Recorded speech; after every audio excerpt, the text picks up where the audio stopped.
Pessoal, boa noite para todos. Eu queria concluir, né, o módulo de campos girantes da disciplina, é o terceiro módulo, e começar o quarto módulo hoje, que é o que trata de representação de sinais trifásicos por vetores espaciais. A gente vai ver em detalhes até ao que se refere esse título do módulo, tá? Bom, vou compartilhar minha tela aqui. E para concluir o módulo sobre campos girantes, eu queria fazer com vocês algumas considerações sobre número de polos em máquinas elétricas.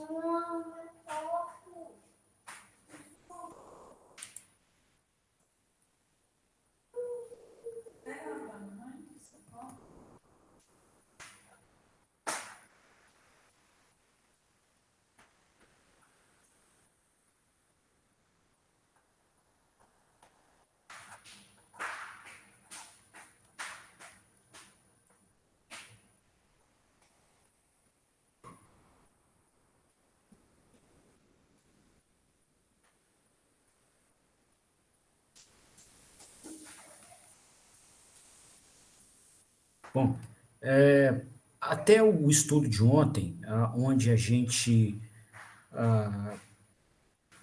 analisou o comportamento do campo girante, do ímã criado no estator da máquina, mediante uma estratégia de construção e montagem, né? A gente viu o seguinte, que se a gente construir a máquina com três bobinas defasadas de 120 graus no espaço e alimentar essa máquina ou essas bobinas com três correntes defasadas de 120 graus no tempo, tá? A gente consegue produzir um ímã no estator que gira, né? E aí nos estudos de ontem e da penúltima aula, né, a gente assumiu que a fase A do estator, a B e a C, eram compostas por dois polos por fase, tá?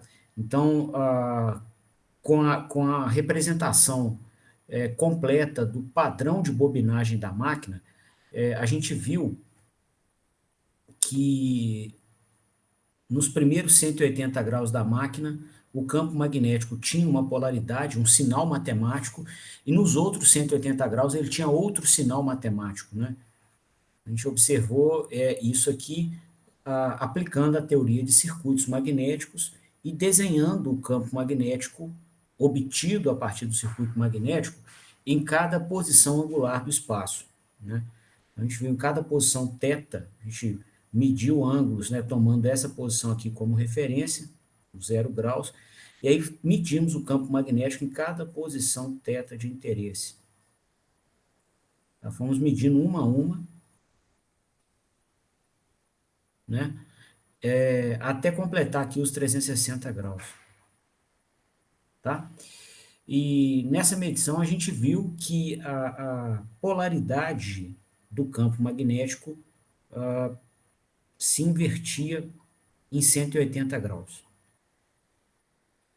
Então, era um ímã, né, que tinha uma polaridade nos primeiros 180 graus, depois invertia nos próximos 180, tá? Como se a gente tivesse aqui polo norte e polo sul, tá? E esse número de polos, né, dois polos por fase, foi o que a gente mostrou aqui, ó. Cada fase na máquina tinha dois polos, um norte e um sul.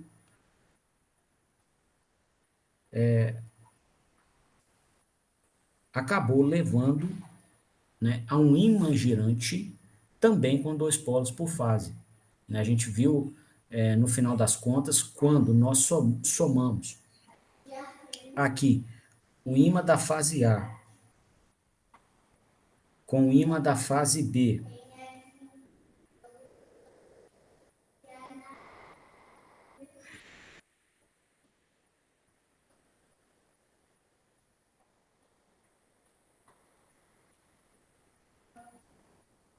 com o ímã da fase C,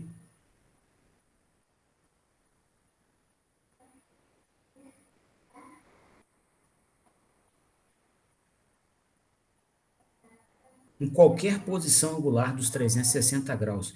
e em qualquer instante de tempo, né, a gente obtia um ímã total, que é o campo girante da máquina, que tem amplitude constante e que anda na máquina, também com dois polos, né? Isso pode ser observado pela expressão dele, né? Então, a força magnetomotriz total, que é dada pela soma aqui das forças magnetomotrizes das três fases, né? Ele, em cada posição angular, em cada instante de tempo, né, se mostrou como sendo um sinal cossenoidal de amplitude constante e frequência espacial 1. É destacar ela aqui, ó, com um defasamento ômega ET, tá? Então, um cosseno de θ, é um sinal que vai ser um cosseno de θ menos um defasamento. Então, ele faz um ciclo trigonométrico, né, em um ciclo aqui do espaço, 360 graus, tá? Bom, tem clientes que usam essa máquina, né, essa máquina de dois polos por fase. São todos? É o único tipo de máquina que tem? Não é. Né? Tem outros clientes que são mais bem atendidos com máquinas que têm mais polos por fase. Tá? Geralmente, clientes de bombeamento gostam, né, dessa máquina com dois polos por fase, porque a gente vai mostrar daqui a pouco, né, essa máquina ela viabiliza uma operação com velocidades mais altas.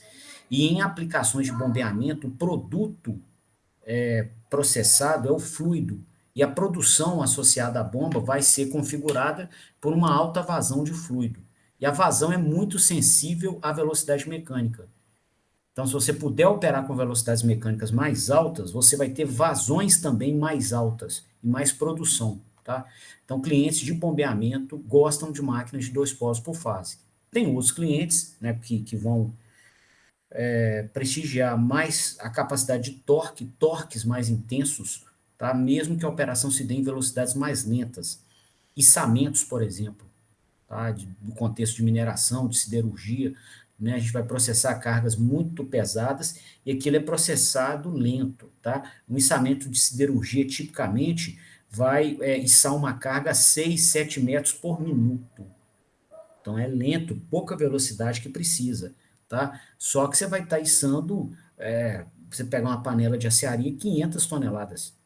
Tá considerando o aço mais a panela que está ali dentro.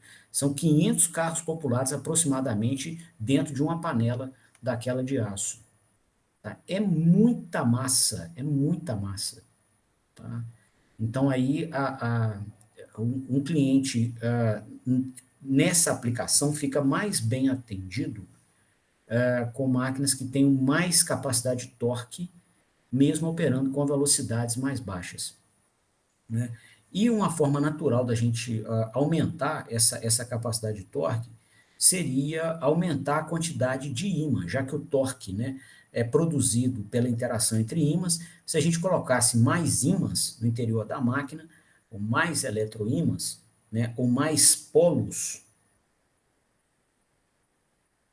magnéticos, mais norte, mais sul, tá, com a mesma amplitude, a gente teria a oportunidade de desenvolver torques mais intensos, ok?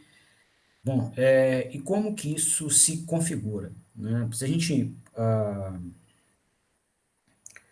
pegar aqui o material da aula passada, vou salvar aqui e pegar o material da aula passada.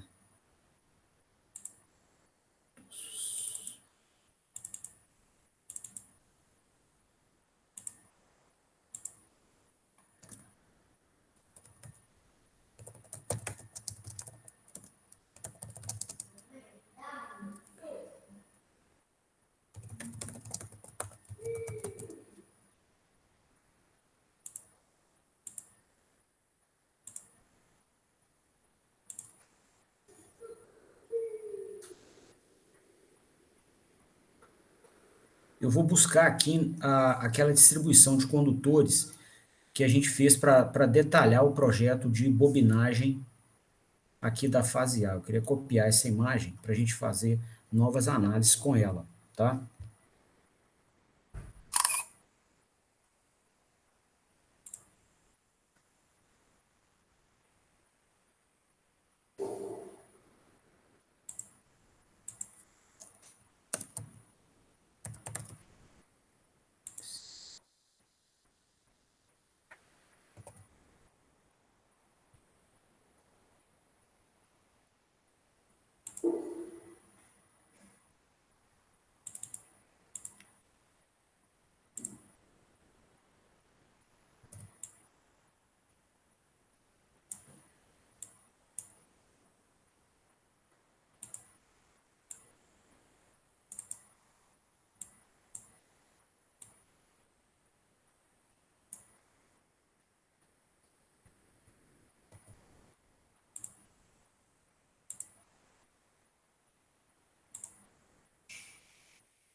Bom, então aqui, moçada, se a gente quisesse mais polos por fase, né? Aqui a gente fez a análise de um projeto de bobinagem que levava a síntese de dois polos por fase, um norte e um sul, né?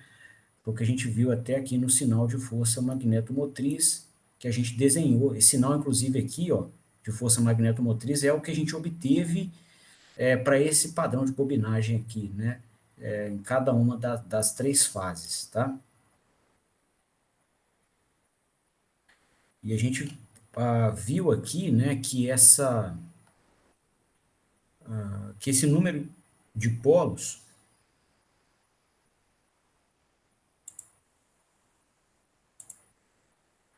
foi determinado, né, esses dois polos, eles se dividiam aqui nessa linha do espaço, né, de 0 a 180 graus, você tem um polo, depois de 180 graus a 360, você tem um outro polo, tá? Norte de um lado, por exemplo, sul voltando pelo outro, né, para fase A, no caso aqui analisando a fase A, tá? E depois ele ficava pulsando, ia o norte para a esquerda, o sul voltava na direita, depois ia o norte para a direita e o sul voltava na esquerda, né? Então a fase A tinha um ímã pulsante, a B e a C também, só que em eixos magnéticos distintos, né? E caso a gente quisesse colocar mais um par de polos nessa máquina, o que a gente deveria fazer? Né? Digamos que a gente quisesse, então, sintetizar e depois analisar uma máquina, ou pelo menos fazer o projeto conceitual de uma máquina que pudesse desenvolver um torque maior do que esta primeira máquina de dois polos que a gente analisou. Tá? Então, digamos que a gente queira colocar mais ímãs aqui, mais polos. Então, uma primeira consideração, esse número de polos tem que ser par, né? Por quarta lei de Maxwell. Né? Quarta lei de Maxwell nos diz que para qualquer ímã que a gente crie, o eletroímã, não existe polo norte sem o seu respectivo polo sul.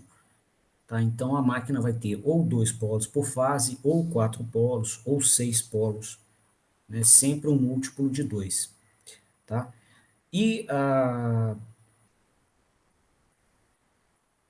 caso a gente quisesse, né, então aumentar esse número de polos, um próximo valor seria 4. Tá? Como fazer uma máquina aqui com 4 polos por fase? Né? Então, a máquina com 4 polos por fase, ela deveria ter um comportamento aqui na fase A, que foi esse que a gente analisou com mais detalhes, né? Assim, ó, dividir o espaço aqui em 4 quadrantes, e a gente deveria ter um polo norte e um sul, outro norte e outro sul. 4 polos criados pela fase A. Né?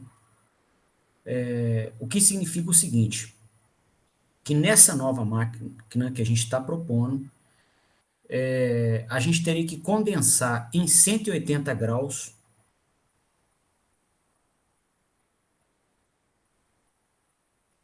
todo o efeito magnético que foi observado na primeira máquina em 360.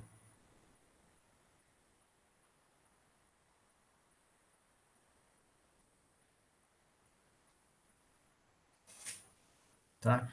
Então, a gente precisa condensar o ímã, os dois polos do ímã, na metade do espaço. Né? Agora, o que ditou aqui o comportamento desse ímã? Os condutores. Né? A gente foi colocando aqui os condutores. Ó.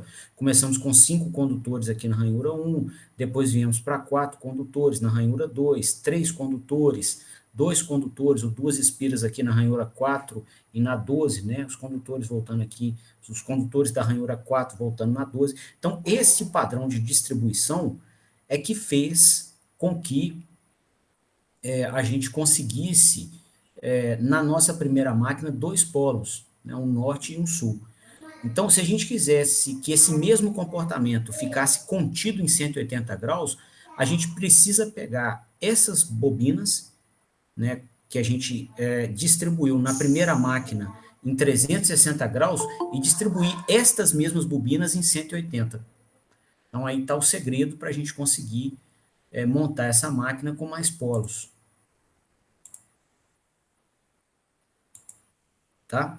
Então, qual que vai ser a proposta, então? Né? Vamos colocar aqui do lado.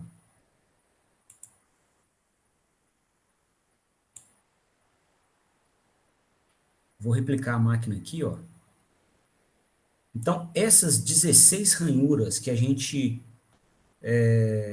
distribuiu em 360 graus para a primeira máquina, precisariam estar distribuídas em 180 graus na nova máquina de 4 polos, tá? Então, a gente ia ter que, na usinagem aqui do material do estator, a gente ia ter que diminuir o passo de ranhura, né? Ou seja,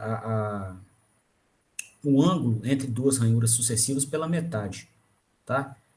Então, por exemplo, aqui a ranhura 5 ela é alocada a 90 graus do espaço. Nós vamos ter que fazer um novo projeto com as ranhuras distribuídas de uma forma tal que aqui, ó, na posição 90 graus, a gente já esteja com a ranhura 10, e não com a 5. Tá? Então, vou ter que comprimir essas 16 ranhuras no espaço aqui. E aqui nos 180 graus, onde a gente tinha a ranhura 9, a gente vai passar a ter a ranhura, a última delas, né? A 16. Tá? Para completar o ciclo inteiro, os 180 graus. Ok? Então, você vai ter que ter alguma coisa aproximadamente assim. Eu vou ter que comprimir mais.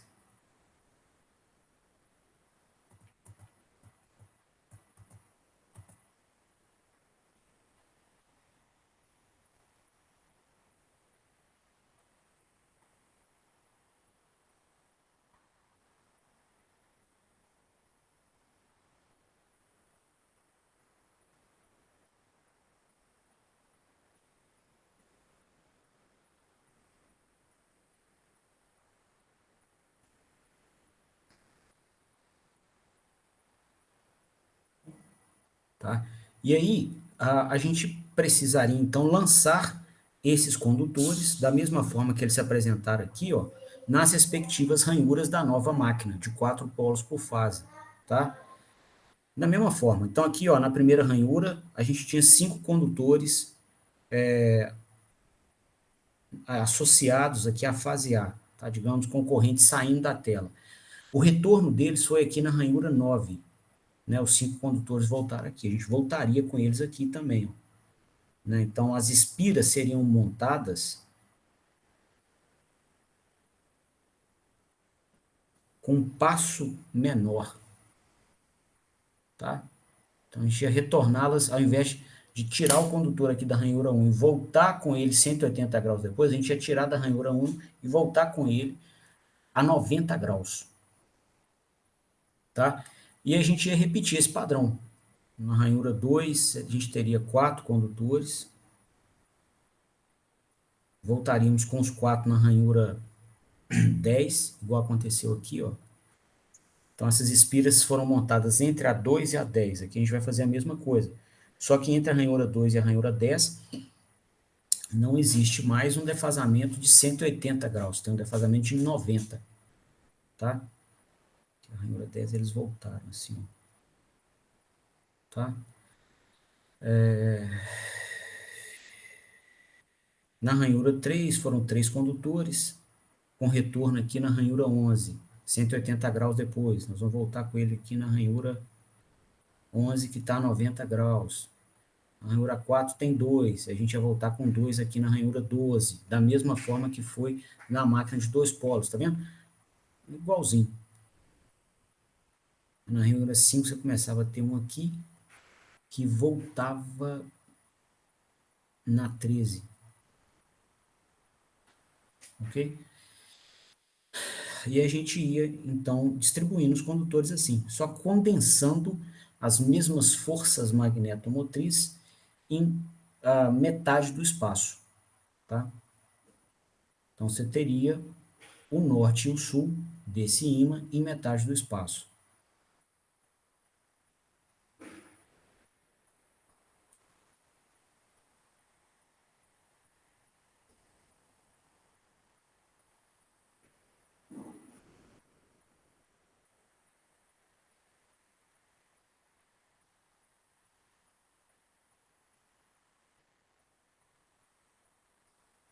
Tá? E aí, pessoal, claro, né, para a máquina não ficar com toda uma região sem força magnetomotriz, né, sem fontes criadoras de ímã, a gente duplica esse mesmo projeto de bobinagem nos próximos 180 graus. A gente sai daqui, né, e cria uma outra bobina, né, onde a gente vai repetir o padrão de bobinagem que a gente fez aqui nos primeiros 180 graus.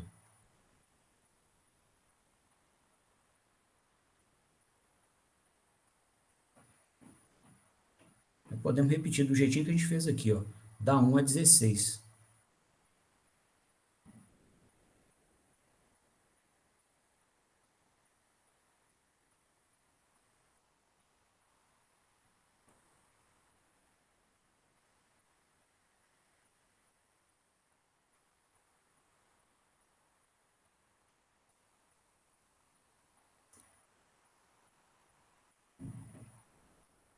Tá? E aí fazemos até a transição suave aqui, ó, de 4 condutores, né?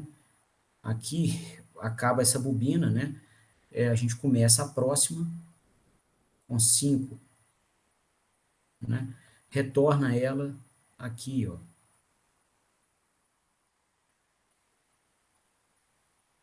né? Na 2, a gente volta na 10 e assim por diante, ó. Igualzinho o outro lado, tá?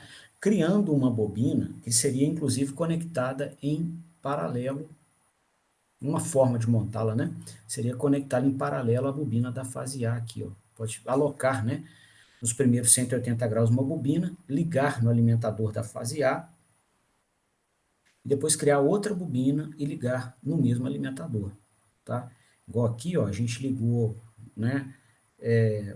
Esse condutor aqui da ranhura 13 no terminal positivo da fonte de alimentação. E a última bobina veio, a última espira da bobina veio na ranhura 12, né? Então, a gente poderia replicar isso aqui, né? Começa na 13 e termina na 12.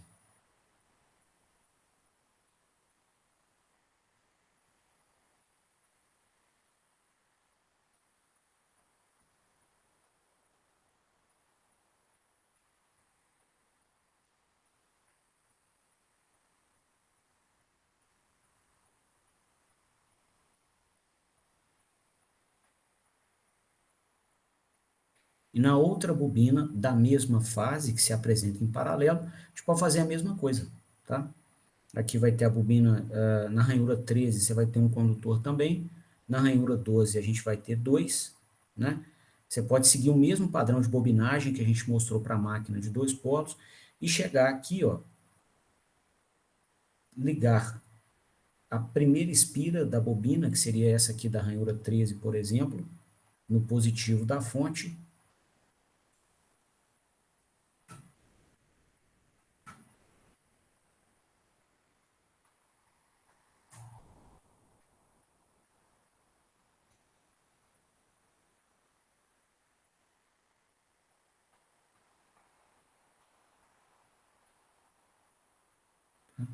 E a última delas, que é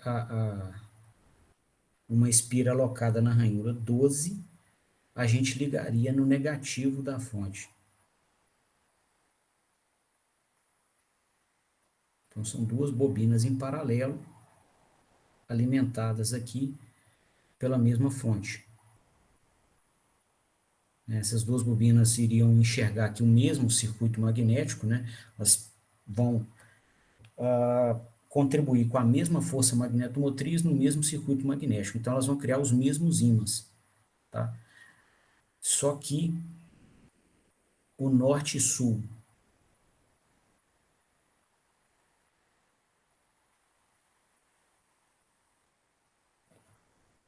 de uma primeira destas bobinas estaria a 180 graus, o próximo norte e sul estaria nos próximos 180 graus. Tá? Então, assim, a gente implementaria uma máquina com 4 polos por fase. Né? A mesma ideia valeria para a fase B e para a fase C. Aqui a gente fez, né, o desenho da fase A. Se a gente pegar todas essas espiras das duas bobinas da fase A e rodarmos de 120 graus e encaixarmos, a gente tem montada a bobina da fase B. E se a gente pegar espiras com esse mesmo padrão de distribuição que a gente montou para a fase A e rodar de 240 graus e encaixar na máquina, a gente tem montada a bobina da fase C. Tá? E aí, até uma errata. Né? Como a gente contraiu o espaço para montar a bobina da fase B, a gente não ia pegar esse padrão de distribuição da A e rodar de 120 graus. Tá? A gente ia rodar de 60, porque agora todo o espaço está comprimido. E para montar a fase C, a gente não rodaria, né, esse padrão de distribuição de condutores de 240 graus. A gente ia rodar da metade. A gente comprimiu o espaço pela metade.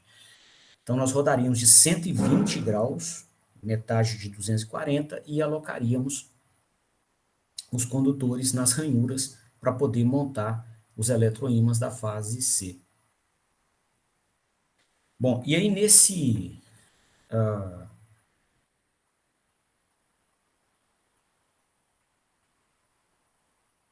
novo estator que a gente propôs,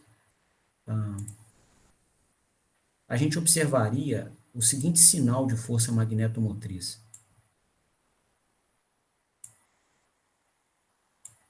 Então, aqui eu vou desenhar, né, o sinal de força magnetomotriz nos 360 graus da máquina.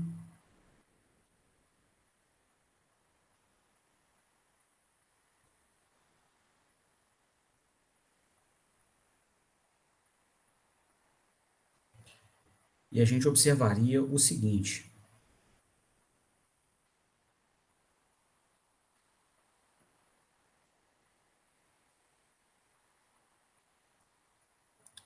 Caso nós passássemos pelo mesmo estudo feito aqui para a máquina de 2 polos, né?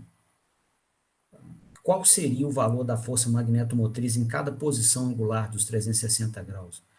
Seria dado pelo número de linhas de corrente presentes no interior de cada caminho fechado, alocado entre os 0 graus e a posição θ na qual a gente quer calcular o ímã. A posição θ aqui, por exemplo.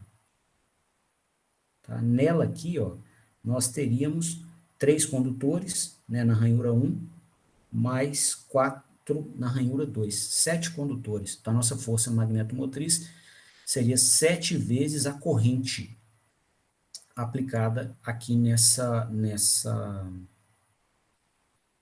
espiras, que é a corrente da fase A do estator. Tá? Bom, e se a gente né, passasse pelo mesmo processo, o que a gente veria? Né? Que essa força magnetomotriz ela ia crescer até a ranhura 5, decrescer e chegar ao vale até a ranhura 12, começar a subir na ranhura 13 e chegar a zero aqui na ranhura 16. Tá? Ou na ranhura 1, nos últimos condutores aqui da ranhura 1. Então, em aproximadamente 180 graus, a gente teria aqui um ciclo completo, igual a gente viu na máquina de 2 polos. Né? Na máquina de 2 polos aqui, a gente completou um ciclo do sinal magnético em 360 graus. Agora aqui a gente completaria um ciclo desse sinal em 180 graus. Então, ele ia fazer um norte e um sul, em 180 graus mais ou menos.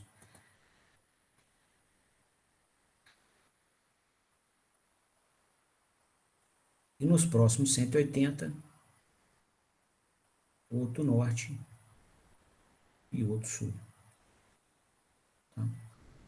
Da mesma forma, ele iria pulsar, né, mediante alimentação com tensão e corrente alternada, né? Então, se a gente representasse os sinais no tempo,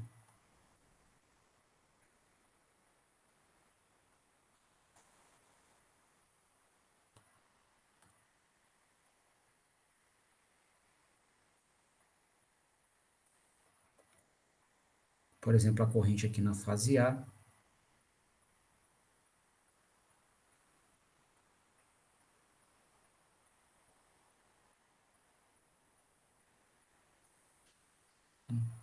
como se fosse um I máximo seno de ômega t. O que ia acontecer? Para cada valor de corrente em um dado instante de tempo, você teria um padrão do campo magnético naquele mesmo instante, distribuído nos 360 graus do espaço. Como a corrente está variando, por exemplo, aqui, se ela reduzisse o n vezes i, que é o que se tem em cada sinal, nesse sinal aqui, né? O número de espiras até essa posição θ vezes a corrente de estator, esse valor iria reduzir também, né? O número de espiras que você tem até uma dada posição angular não muda, só que a corrente está mudando com o tempo. Então, entre esse instante T1 para um próximo instante T2, a gente teria o sinal todo reduzido aqui.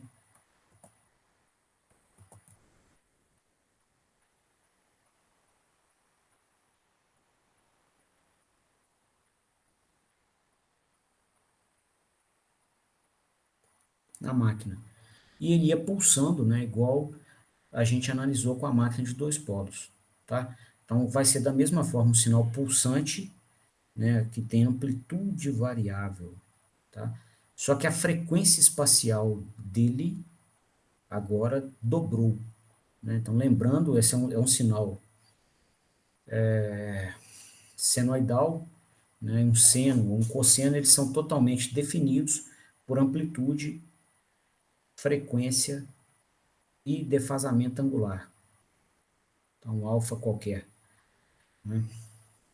Você conseguindo levantar esses três parâmetros, você modela a cossenoide em qualquer valor do domínio que ela esteja, ou no tempo ou no espaço. Nesse caso aqui, a gente está no domínio do espaço. Tá? Então, o que vai acontecer aqui? Ó? A gente está, a amplitude, que é o valor de pico dela, é um valor aqui pulsante, né? Que da mesma forma que aconteceu com a máquina de dois polos, essa amplitude vai ser dada pelo número, né, de condutores que a gente tem o campo máximo, né, na direção do eixo magnético da fase A do estator, que agora está aqui, ó,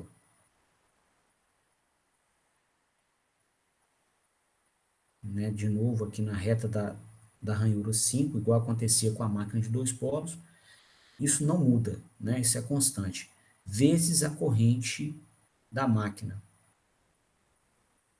que a gente modelou como sendo um I máximo seno de ômega ET, é a corrente da fase A do estator. Tá aqui, ó.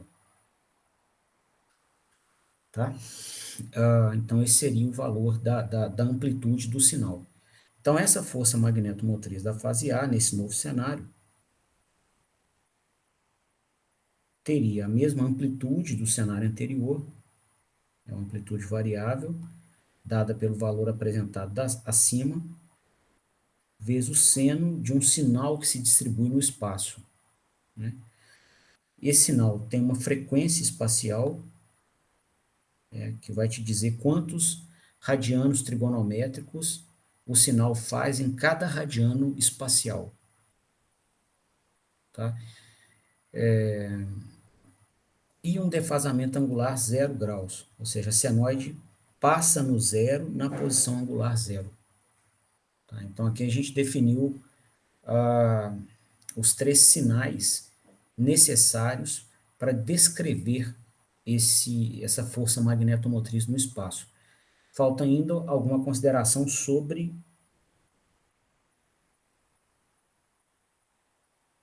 a frequência espacial do sinal. Bom, como eu comentei, na análise da máquina de dois polos, essa frequência espacial é um recurso, né, uma constante necessária para a gente poder pegar a função senoidal, que é definida na trigonometria, e usá-la para definir um sinal periódico no espaço ou no tempo. Né? E da trigonometria, para que você use a senoide, você tem que aplicar a ela um sinal de entrada. Né? A entrada dessa função tem que ser um ângulo em radianos trigonométricos. Só que a gente queria descrever o nosso sinal em radianos espaciais.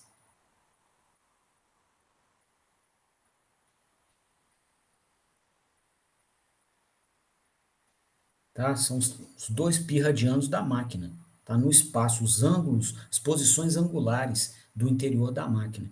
Então, esse ômega θ, ele vai ser usado para que a gente possa tomar uma posição angular qualquer do espaço aqui, ó, que é o θ, em radianos espaciais e multiplicar por alguma coisa que te dê como resultado os radianos trigonométricos equivalentes, para você então poder usar a função seno. Né? Então, essa coisa, né, primeiro em unidades, ela vai ter que ser algo em radianos trigonométricos, que é o resultado tem que dar em radiano trigonométrico, dividido por radiano espacial. Né, para a gente poder cortar radiano espacial com radiano espacial aqui. Tá? Então, o ômega θ tem que ter essa unidade. E aí, pela estrutura das unidades, da unidade envolvida, a gente já vê o seguinte, ele vai ter que, né, como a unidade dele é uma razão aqui entre radianos trigonométricos para radiano espacial, o sinal, então, tem que expressar quantos radianos trigonométricos você faz para um radiano espacial. Tá?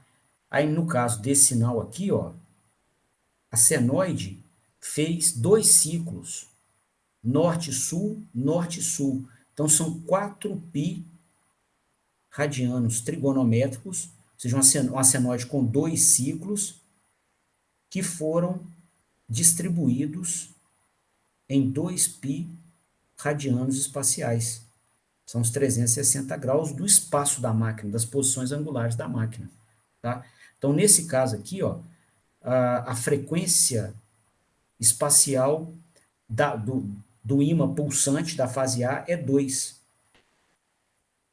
Tá? No caso da máquina de dois polos, que a gente analisou até a aula de ontem, era 1. Tá? Então, vamos deixar ela caracterizada aqui.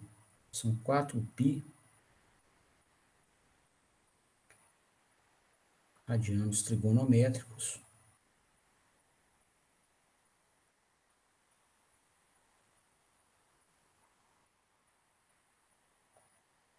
para 2π radianos espaciais.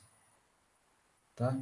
Então, o resultado são 2 radianos trigonométricos para cada um radiano espacial.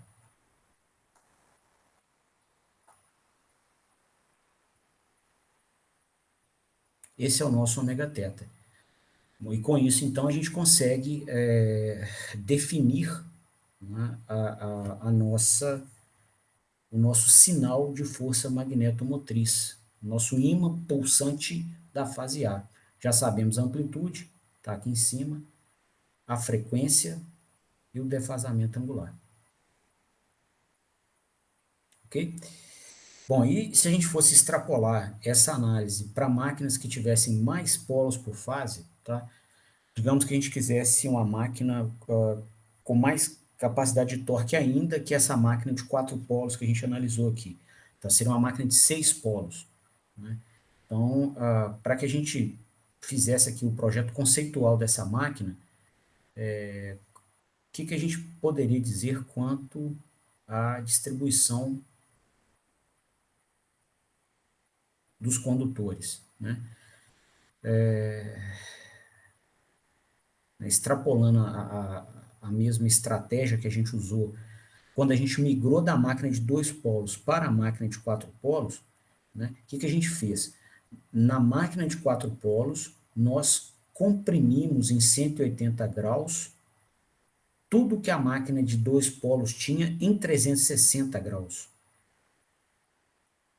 Tá? Então, a gente pegou todos os condutores até a ranhura 16, né, que se distribuíam em 360 graus na máquina de 2 polos, e os distribuímos em 180 graus aqui na máquina de 4 polos. Então, foi essa a estratégia.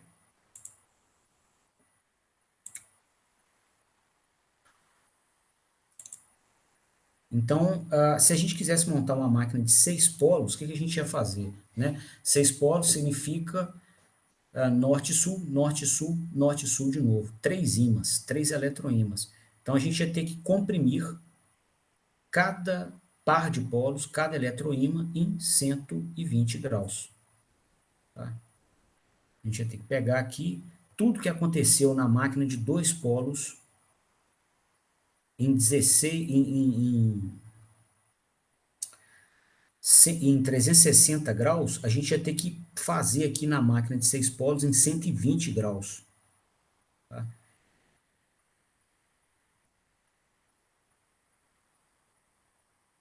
Então, a posição θ igual a zero está aqui, 90 está aqui assim mais ou menos, 120 mais ou menos aqui, ó. Tá? Então, são 120 graus. Em 120 graus, nós precisaríamos ter um norte e um sul. Tá? Então, cada polo desse ocuparia 60 graus. Né?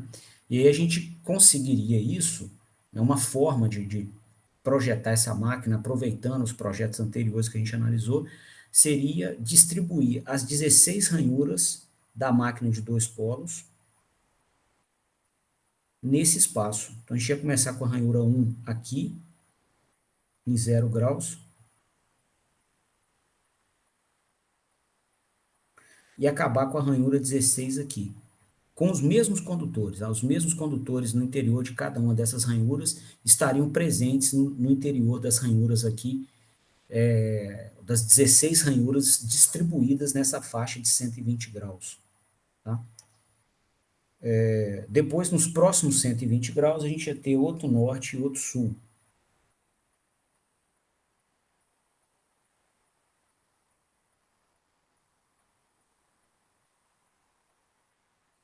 Então, a gente ia repetir, condensar as 16 espiras, desculpa, as 16 ranhuras com todas as espiras, né?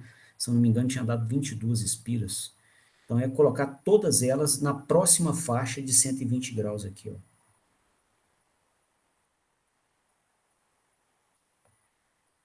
Tá? E nela, então, a gente teria, nessa faixa inteira, mais um ímã. Mais um norte e mais um sul.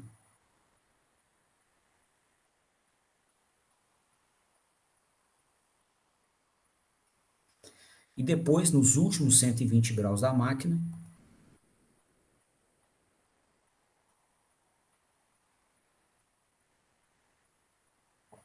a gente colocaria, né, de novo todas as 16 ranhuras com os seus respectivos condutores distribuídos nessa faixa aqui, tá? Com mais um norte e mais um sul.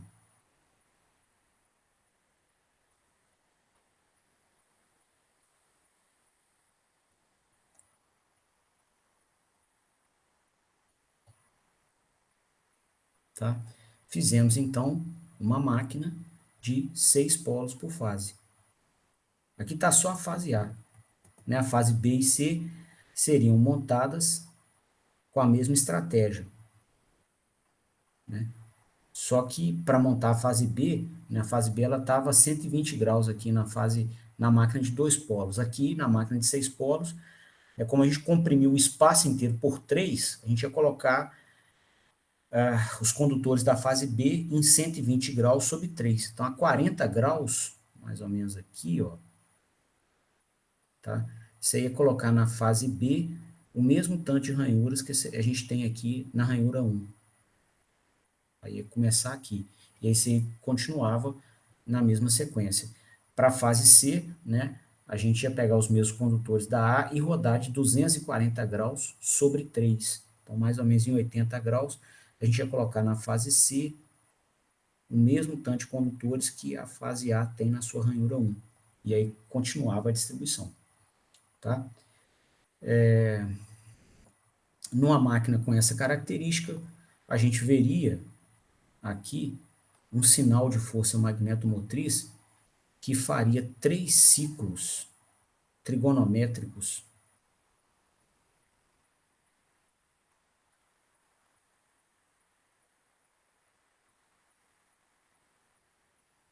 nos 360 graus. Tá? Então, nos 120 primeiros ele faz um ciclo, de 120 a 240 outro, e de 240 a 360 outro.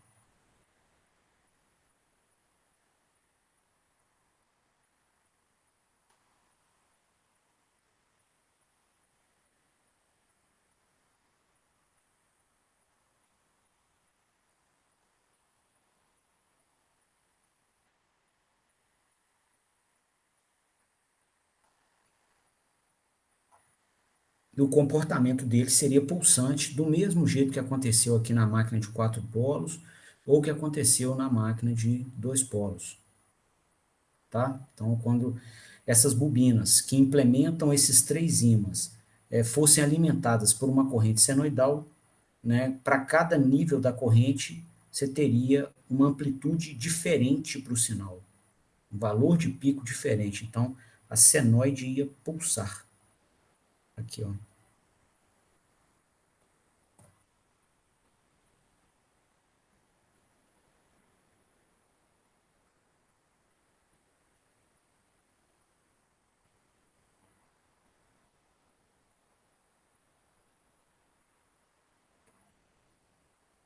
Ficar pulsando, pulsando da mesma forma.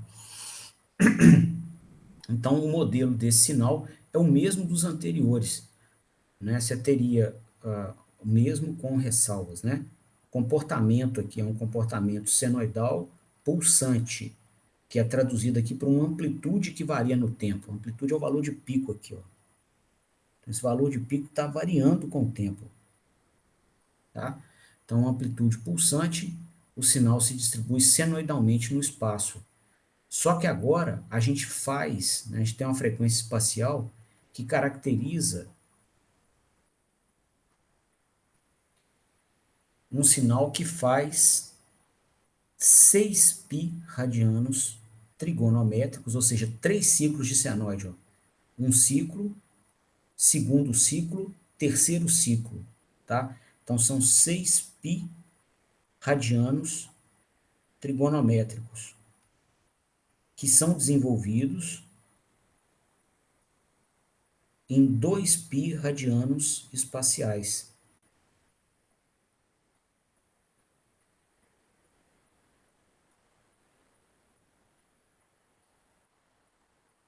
Tá? Aqui nesse eixo a gente está com um ângulo, cada posição angular que nós estamos descrevendo um ímã em radiano espacial. Tá?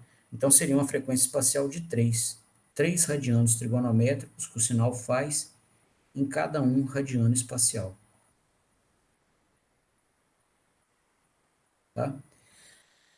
Então a gente viu aqui o seguinte, ó, se a gente fosse começar a sintetizar os resultados numa tabelinha, tá? E a gente colocasse aqui o número de polos por fase que a máquina tem, e aqui a frequência espacial do sinal,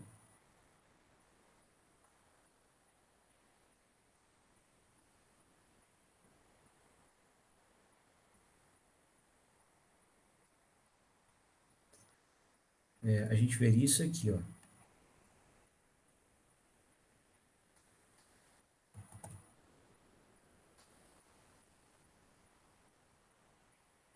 Né? Quando a primeira máquina que a gente analisou com 2 polos por fase, a frequência espacial deu 1. A outra máquina tinha 4 polos por fase, a frequência espacial deu 2. A última máquina de agora, 6 polos por fase, deu 3. Tá? Então, o que a gente deduz aqui, né? Se a gente extrapolar essa análise para um número genérico de polos por fase, tá? A gente vai ver o seguinte, que o ômega θ, então, vai ser o número de polos por fase sobre 2, tá? Se tem 2 polos por fase, né? Aqui, esse P, aqui é o número de polos por fase.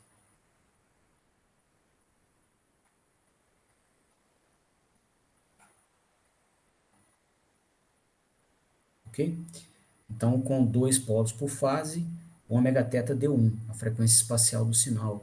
E 4 sobre 2 deu 2. 6 sobre 2 deu 3. Tá? Se fosse uma máquina de 8 polos por fase, daria 4. Tá? E essa conclusão é extrapolável, diretamente extrapolável, para os sinais das fases B e C de estator. Ok? A gente ia ter as mesmas, a mesma frequência espacial.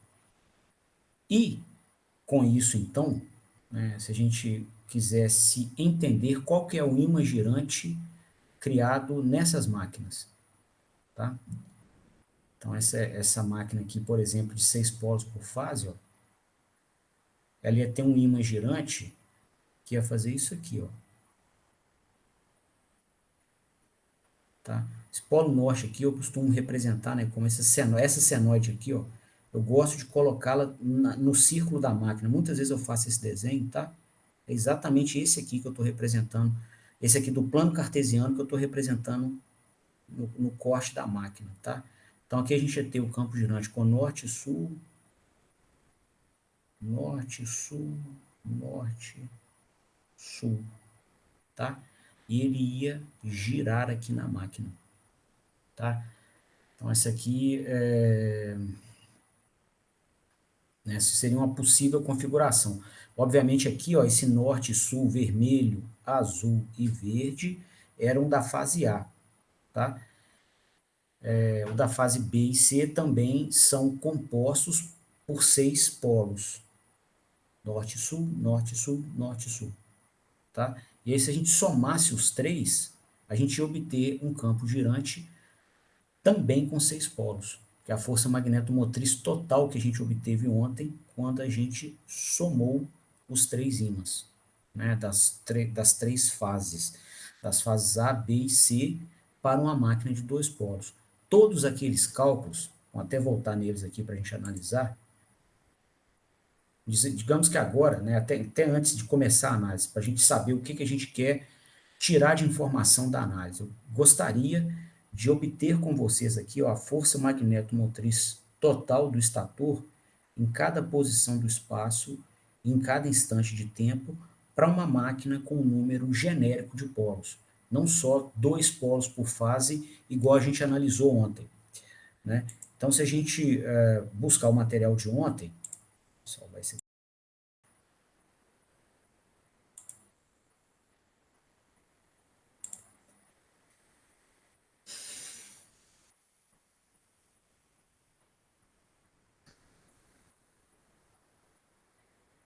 aqui, ó.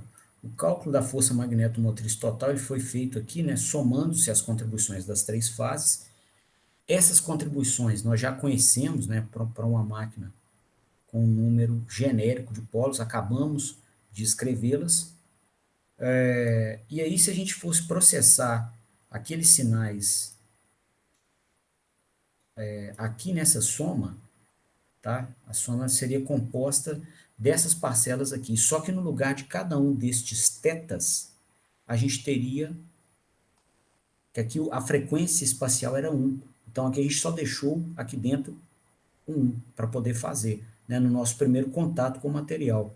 Tá? Eu gosto, para ensinar esse conteúdo, de fazer uma primeira análise com 2 polos, né, para a gente implementar até uma metodologia científica aqui. Né? Um assunto complicado, você começa com cenários mais simples, consolida o conhecimento naqueles cenários mais simples, evolui para o cenário mais complexo, já com uma série de conhecimentos consolidados, e aí você vai sofisticando os seus modelos e o seu entendimento do sistema. Tá? Então, isso é até uma estratégia alinhada à metodologia científica, a forma de atacar problemas complicados dentro da ciência. Método. Por isso a gente está falando de metodologia. Qual que é o método de se estudar, né, o problema? Então, eu sigo esse método aqui na apresentação do conteúdo de campos girantes. Então, a gente começa analisando aqui a máquina com 2 polos por fase, onde o argumento dessa senoide aqui, que descreve a distribuição do ímã do espaço, vale 1 vezes θ, porque o ômega θ na máquina de 2 polos por fase vale 1. Agora, se a gente generalizasse, se no lugar desse θ a gente colocasse ômega θ vezes θ, tá? Aqui, ó, seno de ômega θ vezes θ aqui, e aqui também, aqui na fase A, B, e tem o último aqui da fase C, ó, no lugar do θ, a gente colocasse ômega θ vezes θ, tá?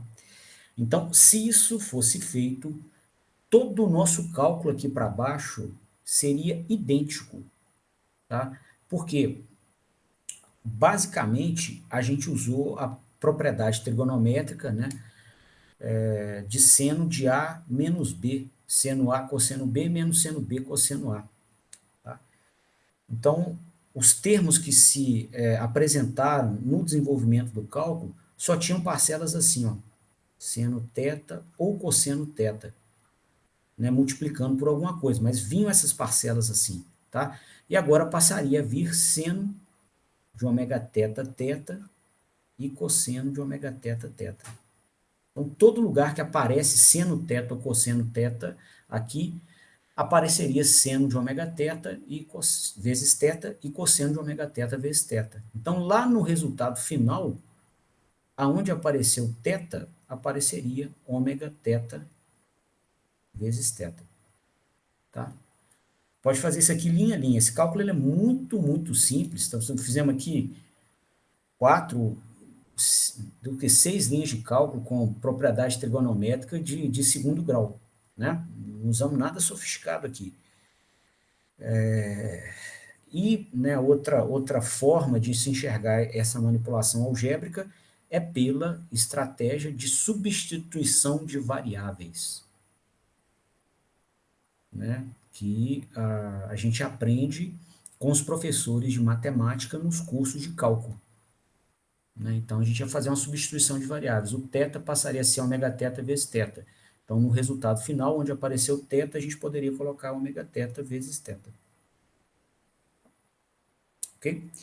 Então, com isso, a gente já pode deduzir aqui a expressão do campo girante, né, resultante aí da interação entre as 3 fases, os 3 campos pulsantes, né?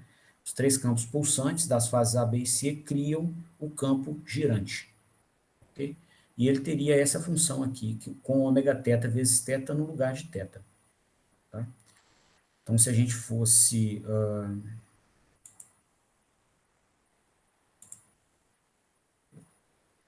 no outro documento que a gente está, né, fazendo aqui as anotações dessa aula, a gente veria o seguinte, ó.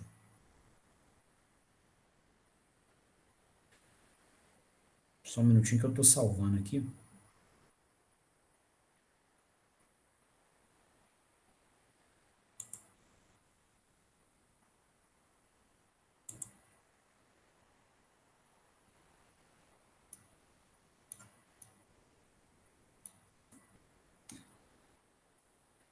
Tá? Então, da mesma forma, o ímã total seria obtido, né, pela soma das contribuições nas fases A,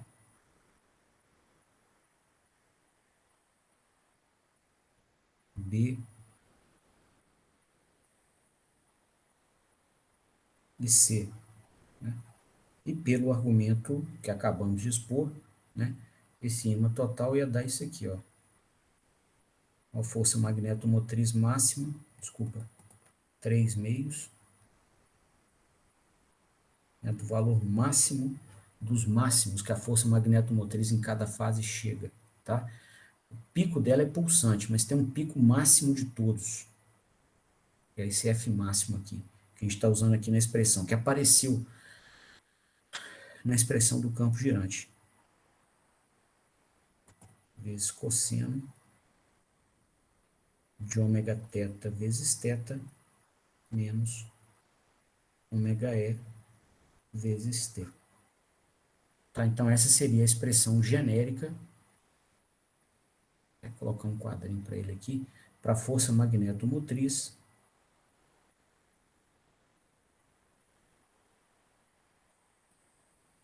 da máquina, considerando qualquer número de polos por fase, e não somente 2. Tá?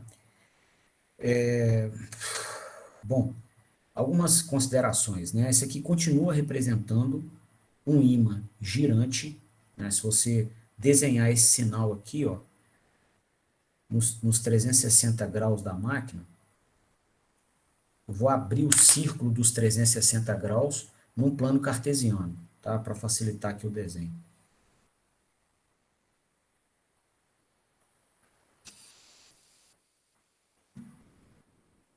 Vou marcar aqui a amplitude de uma vez.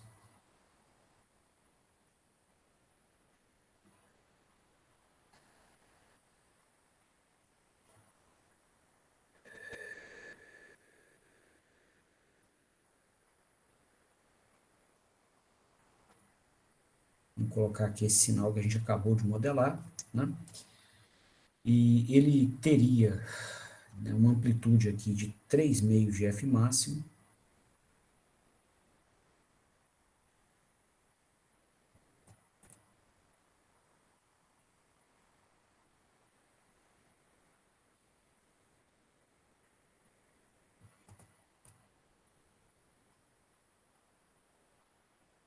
a menos 3,5 de F máximo, tá?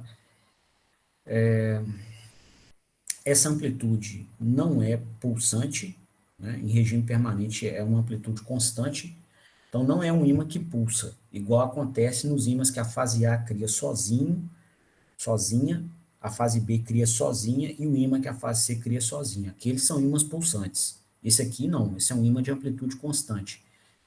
E se a gente congelar o tempo, né, o tempo aqui interfere no defasamento angular do sinal, tá? Então, se a gente considera o sinal aqui num dado instante de tempo,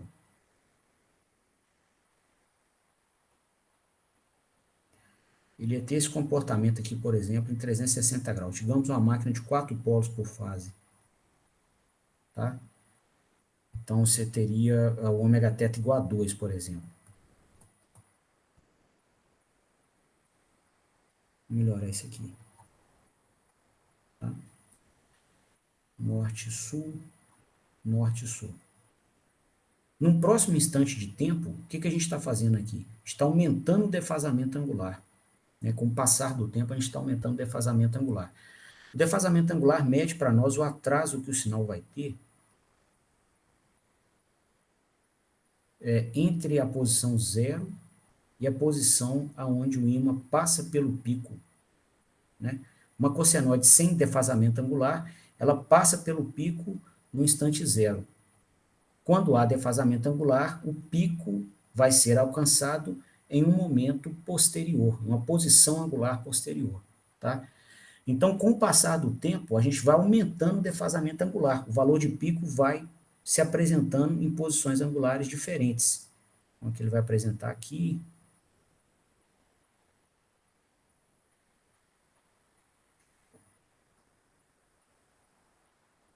Desculpa.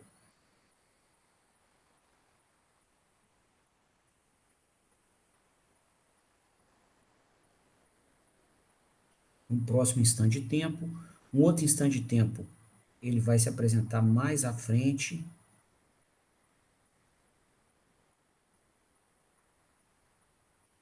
E assim sucessivamente, em outros instantes de tempo. Então, em cada instante de tempo, a gente está desenhando, medindo o ímã e desenhando ele em cada posição angular do espaço.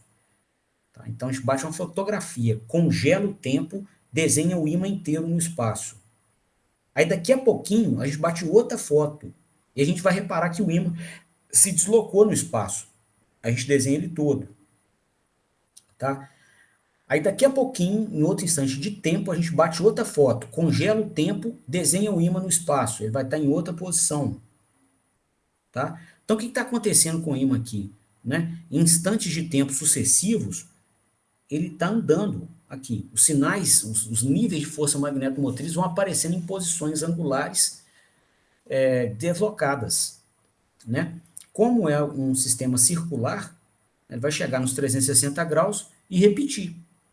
Então, virou um ímã girante também, tá? Então, a gente continua tendo aqui, com o aumento do número de polos, um comportamento que era o comportamento desejado desde o início para o atendimento de clientes que não admitem torque pulsante em suas cargas mecânicas. A gente precisava, né, para uma máquina CA, de ter um ímã girante com amplitude constante. Então, esse comportamento se mostra, ou essa funcionalidade, né, esse desejo se mostra atendido nessas máquinas com mais polos por fase também, tá? Seguindo a nossa estratégia de defasar as bobinas das fases A, B e C no espaço e alimentá-las com correntes defasadas de 120 graus no tempo, tá? Bom, a gente ontem, né, fez algumas análises sobre esse sinal de força magnetomotriz para a máquina de dois polos. Podemos fazer e até devemos fazer para cá também, tá? Então, a primeira delas é a que tange a amplitude, né? Então, a gente está vendo aqui que a amplitude desse sinal vale 3 meios, vezes o valor máximo dos máximos que cada ímã atinge em uma dada fase. E esse valor máximo dos máximos é dado pelo número de espiras que cada bobina tem até o eixo magnético, vezes a própria amplitude das correntes nas três fases. É o valor de pico das correntes nas três fases, que a gente tem, né, usado, ou discriminado em todo o modelo como sendo IM. Até no início da aula aqui a gente fez. Ó.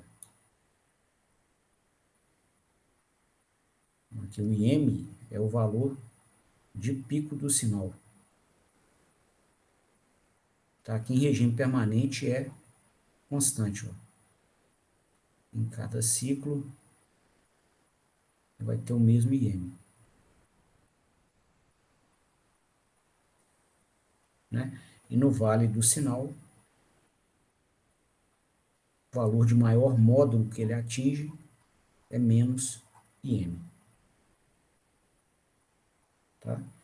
Então, a amplitude da força magnetomotriz, igual a gente deduziu ontem e estamos, né, importando o resultado para cá hoje, para máquinas com mais polos, ela é proporcional à amplitude das correntes que são controladas ou que são supridas às bobinas das três fases. Tá? Quanto à velocidade do campo girante,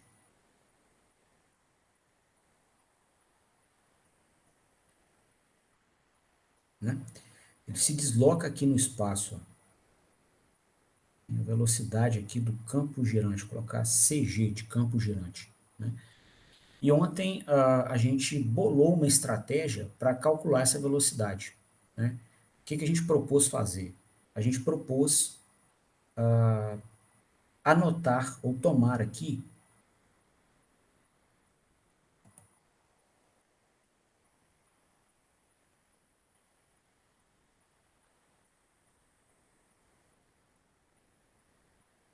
um nível qualquer de força magnetomotriz, né, nesse sinal. Vou pegar um pontinho diferente aqui.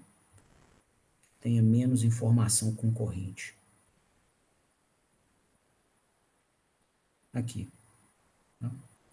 Então, a gente propôs aqui, né, pegar esse nível de força magnetomotriz, sei lá, um F1 da vida. Tá? que aconteceu numa posição angular θ1 e num instante de tempo T1. Né? E procuramos o valor esse mesmo valor de força magnetomotriz. Vou ter que desenhar mais aqui o campo girante aqui um pouquinho à frente.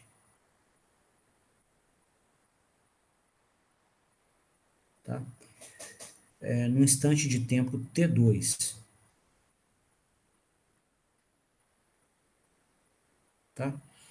E a gente, então, viu o seguinte, olha, nesse próximo instante de tempo, esse nível de força magnetomotriz aparece em que posição do espaço? Então, ele apareceria aqui numa posição do espaço θ2.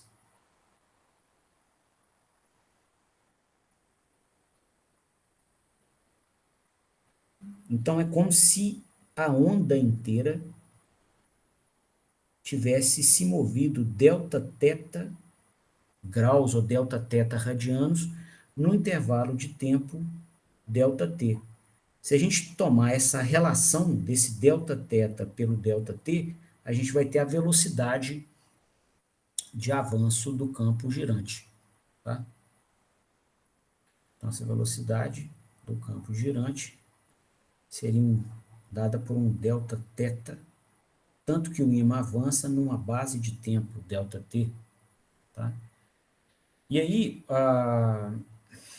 para essa análise, né, a gente considerou aqui o seguinte, o mesmo nível de força magnetomotriz em duas posições distintas e dois instantes de tempo distintos. Tá? Mas já que é a mesma força magnetomotriz, essa força está descrita aqui, ó, no nosso modelinho. Nós calculamos a função que descreve esses níveis de força magnetomotriz. Tá? Então, se nesse ponto e nesse eu tenho o mesmo F1, a mesma força magnetomotriz, significa que eu tenho o mesmo valor para a minha função. É a mesma amplitude vezes um cosseno. Então, para as duas ficarem iguais, os argumentos dos dois cossenos para esse ponto e para esse também tem que ser iguais. Tá? Só que o argumento aqui da cossenoide para a posição θ1 e o instante T1, que é esse ponto aqui, seria esse aqui, ó. Ômega θ vezes θ1 menos ômega E vezes T1. Esse é o argumento da cossenoide aqui que descreve a função da força magnetomotriz naquela posição e naquele instante de tempo. E esse argumento da cossenoide, nesse outro ponto, que é uma posição θ2 no instante de tempo T2, ele teria esse valor aqui, ó, ômega θ, né, a posição seria θ2. θ2 é o θ1 mais o Δθ que o ímã avançou no espaço. E o T1, desculpa, e o tempo, né, que aparece aqui é o tempo T2, que é um tempo dado por T1 mais um ΔT, né, de avanço no tempo. Tá? Então, a gente processar isso aqui, ó, ômega θ1 de um lado ia cortar com ômega θ1 de outro, menos ômega E vezes T1 de um lado ia cortar com menos ômega E vezes T1 do outro. Tá? Então, a gente ia ter o seguinte, ó, o primeiro lado da igualdade deu zero, o segundo lado ficou ômega θ vezes Δθ menos ômega E vezes ΔT. Tá? Então, calculando Δθ, ΔT, que é o que a gente quer, ó, teria o seguinte.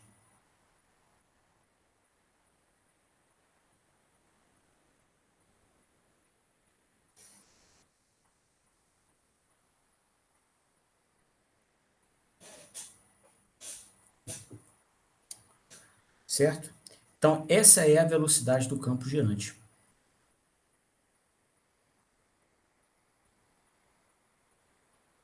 Quantos radianos ele faz por segundo quando ele está rodando ali na máquina, no estator da máquina. Tá? E aí a gente vê um resultado muito interessante, que é o seguinte, ó, ontem, né, com a máquina de 2 polos por fase, o ômega θ valia 1. Aí eu comentei com vocês, ó, o campo girante, né, está rodando no espaço com uma velocidade igual à frequência das correntes no tempo. Esse ômega-e tem sido trazido no modelo, né, e desde o início que ele foi apresentado, ele caracterizava a frequência temporal dos sinais de corrente no tempo. Não só nessa aula, como na aula de ontem. Quando a gente inicia as análises, a gente usa como premissa uma verdade inicial, né, que os sinais de corrente vão ter essa amplitude m, essa frequência ômega-e, né? Aí o defasamento angular para a fase A é 0 graus, para a fase B é menos 120, para a fase C é menos 240. Então isso tem sido usado aqui desde o início da nossa modelagem como premissa, uma verdade inicial, tá? E esse ômega-e foi sendo usado em diversas manipulações algébricas e diversas análises até chegar aqui embaixo, ó, né, se apresentar aqui na velocidade do campo girante, tá? Então a gente vê o seguinte, que essa velocidade do campo girante ela é proporcional ao ômega-e, tá? Se for uma máquina de dois polos, tá? O ômega θ vale 1. E aí, no caso, a velocidade do campo girante fica igualzinho à frequência das correntes no tempo, tá? Se a gente usar uma máquina com mais polos, né, mais ímãs, mais eletroímãs no interior da máquina, o que vai acontecer com a velocidade do campo girante? Ela vai cair, tá? Se for uma máquina de 4 polos, por exemplo, nós não vamos ter um ômega θ igual a 1, ele vai ser 2, tá? E aí a velocidade do campo girante vai ser o ômega-e sobre 2. Então vai ser a metade do valor que você tinha para a máquina de um polo. E se você botar mais polos, for uma máquina de 6 polos por fase, tá? O ômega θ é 3. Então, considerando uma mesma frequência das correntes no tempo, a velocidade do campo girante vai ser essas frequências dividido por 3. Então, ela caracteriza uma velocidade por campo girante 3 vezes menor do que aquela que a gente obtém na máquina de 2 polos por fase. Então, o aumento no número de polos reduz a velocidade do campo girante. Consequentemente, isso vai reduzir também a velocidade mecânica nominal da máquina, né? Então, a gente comentou ontem, né, que a velocidade mecânica da peça do rotor é muito sensível à velocidade do campo girante, tá? Então, se a gente pegar aqui, digamos que a gente tem uma máquina com um estator representado aqui nesse corte de seção transversal e que a gente monte essa máquina aqui com ímãs permanentes, tá? Aqui no rotor.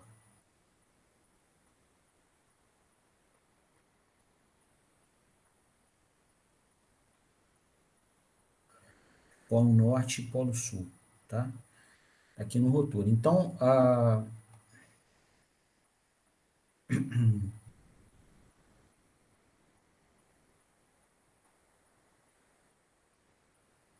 aqui está o nosso ímã do estator.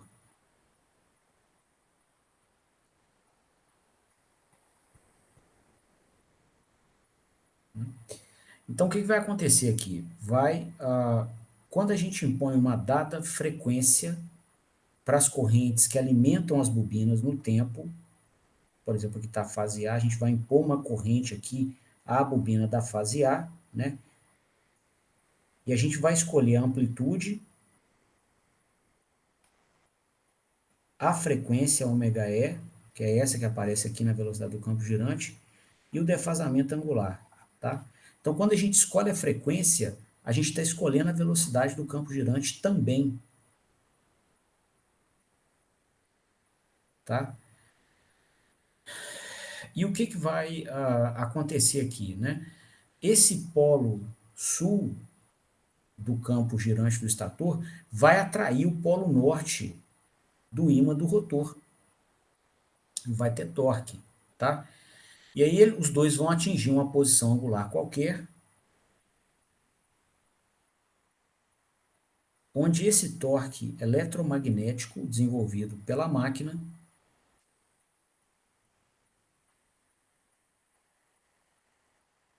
empata com o torque da carga mecânica.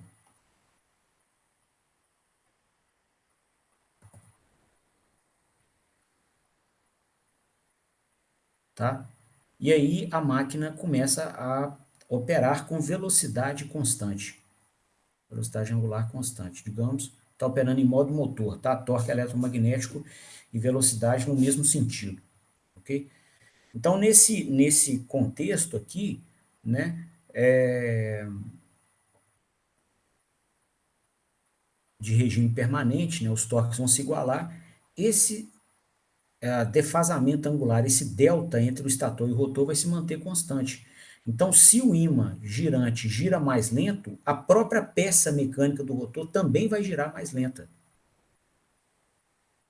Tá? Então, se você tivesse uma máquina de 2 polos por fase, né, se você alimenta uma máquina de 2 polos por fase com um sinal de 60 Hz, uma corrente dessa aqui no tempo, fazendo 60 ciclos por segundo,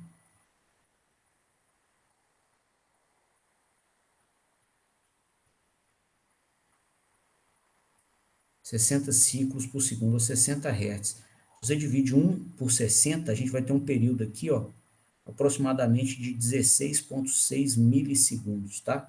Esse é o sinal da corrente. Aí a tensão, né, que agora a gente está mexendo com fenômenos no espaço e no tempo. Eu tenho que olhar aqui no eixo das abscissas toda hora qual que é o domínio que cada sinal, ao qual se refere cada sinal que a gente for desenhar, tá? Então agora é tempo, né? Esse período aqui é o inverso da frequência que a gente colocou como 60 Hz, tá? Então, se a frequência for uma frequência de 60 Hz, tá? Significa que esse sinal faz 60 ciclos por segundo. Então, aqui começa, acaba um ciclo aqui, acaba esse ciclo aqui, começa o próximo, é o terceiro, acaba o terceiro, começa o quarto, e faz 60 deles em um segundo. Tá? Então, essa velocidade do campo girante aqui, né, quando a gente fala do ômega E, a gente está se referindo a um sinal em radianos elétricos, ou radianos trigonométricos por segundo, igual a gente fez com o ômega teta. Tá? Então, é uma forma de usar, puxar da trigonometria, pegar emprestado da trigonometria a função seno para descrever um fenômeno periódico no tempo, certo? E aí, para usar a função tempo, desculpa, para usar a função seno, você tem que aplicar à entrada dela um argumento que seja dado em radianos trigonométricos, tá? Só que a gente queria descrever o nosso sinal periódico em função do tempo, que é em segundos. Então, para que a gente possa dizer para a função seno quantos radianos trigonométricos representa um determinado valor em segundos, por exemplo, isso aqui, ó, esse instante de tempo aqui, ele representa quantos radianos trigonométricos equivalentes, tá? Esse instante de tempo aqui, por exemplo, ó, tá fácil, onde passa no pico aqui, ó. Esse instante de tempo representa o quê, ó? Sai do zero, fizemos um ciclo, mais π sobre 2. Então, esse instante de tempo aqui corresponde a 5π sobre 2. É um ciclo mais π sobre 2. Esse instante de tempo aqui corresponde a 6π sobre 2. Esse aqui é a 7π sobre 2. E assim por diante, a gente pode associar, né, qualquer instante de tempo ao seu valor em radianos equivalente. Tá? Então, o ômega E nos diz quantos radianos trigonométricos o sinal faz por segundo. Tá? Que aí quando a gente multiplica pelo tempo em segundos, nós vamos ter quantos radianos trigonométricos equivalentes o sinal no tempo desenvolveu, tá? E no caso, pessoal, se a gente quiser, então, pensar, né, ao invés de pensar em radianos por segundo, que é a unidade do sistema internacional correta para cá, é muito mais fácil pensar em frequência em hertz, né? Então, você pega a frequência em hertz, o F aqui, ó,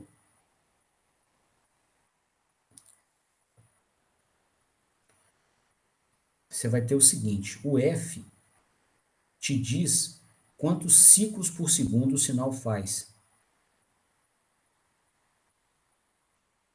Essa é a unidade em hertz, tá? E eu queria relacionar o F com o ômega E, de alguma maneira. Tá? O ômega E já diz quantos radianos o sinal faz por segundo.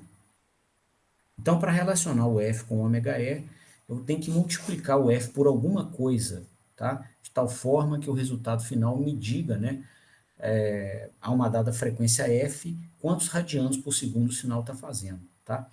Então, se o sinal faz F ciclos por segundo, cada ciclo representa 2 pi radianos trigonométricos, tá? Então, se eu multiplicar 2 vezes π vezes F, ou 2π radianos trigonométricos por ciclo.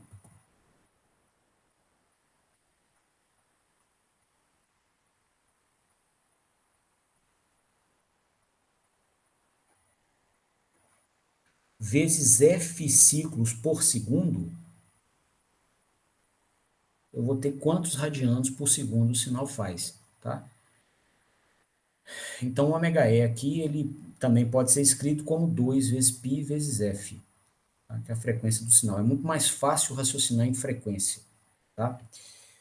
E aí, moçada, se então a gente alimentar essa máquina com um sinal de 60 Hz, né? Significa que ela vai fazer 60, o campo girante, com uma máquina de 2 polos, o campo girante vai fazer 60 ciclos em torno aqui do cilindro da máquina por segundo, tá? Cada vez que a senoide de alimentação completar um ciclo, o ímã no espaço deu uma volta. Completou um ciclo de novo, ele, pum, deu outra volta, tá? Então, esse é né, o comportamento aqui do ímã no espaço e sua relação com a frequência das correntes, tá? Então, se for uma máquina de 2 polos, por exemplo, a gente viu que nesse caso o ômega θ vale 1, né? Então, a gente teria a velocidade do campo girante igual ao ômega E, 2π vezes 60 radianos por segundo, tá? 2π vezes 60 radianos em um segundo. Então, 2π radianos em cada ciclo, vezes 60 ciclos num segundo. Então, né, você vai estar tendo aí 60 ciclos num segundo, ou 60 voltas num segundo, tá? Em um minuto, se o ímã dá 60 voltas em um segundo, em um minuto ele vai dar 60 vezes 60. Então, você veria uma velocidade do campo girante aqui, ó, de 3.600 RPM, ou rotações por minuto, que é uma unidade muito comum da gente usar aqui para trabalhar com sistemas que envolvem corpos mecânicos ou ímãs aqui, né, girando no espaço, tá? Então, uma máquina de 2 polos, né, alimentada em 60 Hz, iria rodar 3.600 RPM. Então, você vai ver, né, em máquinas de indução que a própria velocidade mecânica é próxima nominal, né? A velocidade nominal de operação, e mesmo fora da nominal, as velocidades que ele vai trabalhar são velocidades próximas de 3.600 RPM, tá? Numa máquina síncrona é exatamente 3.600. A máquina síncrona tem sincronismo entre a velocidade mecânica e a velocidade do campo girante, tá? Se a gente mexesse com uma máquina de 4 polos, tá? Então a velocidade do campo girante ia ser ômega E sobre ômega θ, e agora o ômega θ vale 2. Então, se você alimenta as bobinas da máquina com correntes que possuam 60 ciclos por segundo, a velocidade do campo girante, né, vai ser 2 vezes π vezes 60 sobre 2 vezes π vezes 30. Né? Então, é um sinal que faz 30 ciclos por segundo. Né? Então, se você multiplicar por 60 segundos por minuto, 30 vezes 60, te dá uma velocidade de 1.800 RPM. E a velocidade da peça mecânica em máquinas de 4 polos fica próxima também, né, em máquinas de indução, fica próxima de 1.800 RPM, e em máquinas síncronas fica idêntica a 1.800 RPM em regime permanente. Tá? Se for uma máquina de 6 polos, então a velocidade do campo girante, ômega-E sobre ômega-θ, só que o ômega-θ agora é 3. Então, se a gente alimentar essa máquina com o mesmo sinal de corrente aqui, com 60 Hz no tempo, 60 ciclos por segundo no tempo, a frequência seria 2 vezes π vezes 60 dividido agora por 3, ou 2 vezes π vezes 20 Hz, ou 20 ciclos por segundo. Tá? Então, o sinal do campo girante iria fazer 20 ciclos por segundo aqui no interior da máquina.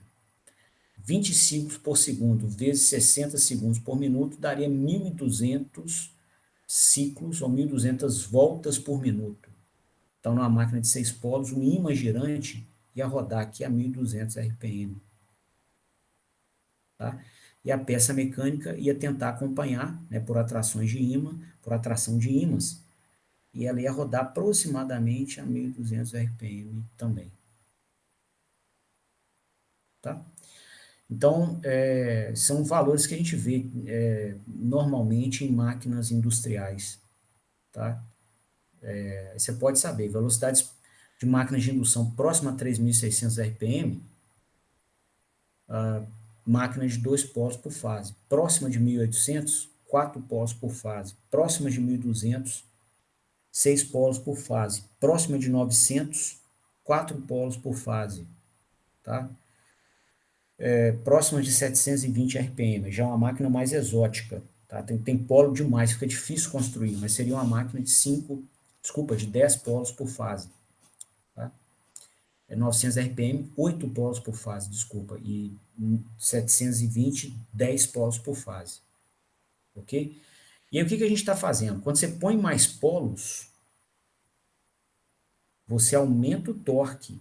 Tá? É razoável, você está colocando mais ímãs no interior da máquina. Vai subir o torque.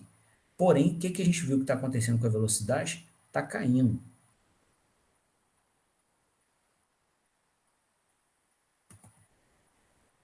Tá? Então, tem um trade-off aqui. Ok? Então, clientes que têm a sua produção associada a velocidades mais altas, igual clientes que trabalham com bombeamento de fluidos, né? A vazão de fluido está associada à produção dele, e essa vazão de fluido é proporcional à velocidade mecânica. Né? Uma bomba, quando você conecta a bomba ao eixo da máquina elétrica, né, os dois vão girar a mesma velocidade, né, caso não tenha uma transmissão, muitas vezes não vai ter, para aplicações de bombeamento, e a cada ciclo da bomba, ela recolhe uma determinada quantidade de fluido, e tira da sucção e joga no recalque, com a pressão mais alta. Tá? Isso que ela faz, ela eleva a pressão do fluido que ela tira na sucção e joga no recalque. Tá?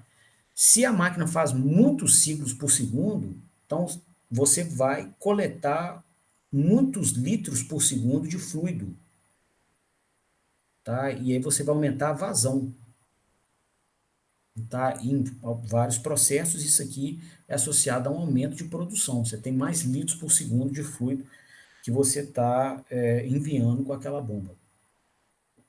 Tá? Só que é uma máquina com uma menor capacidade de torque, tá? Dada aí as mesmas dimensões, está comparando máquinas de dimensões aproximadamente iguais. Tá? Se você tem uma máquina com mais polos, você vai ter mais torque. porém a velocidade vai cair.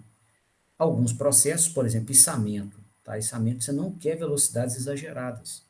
Você vai posicionar as peças com calma para não produzir acidentes sérios.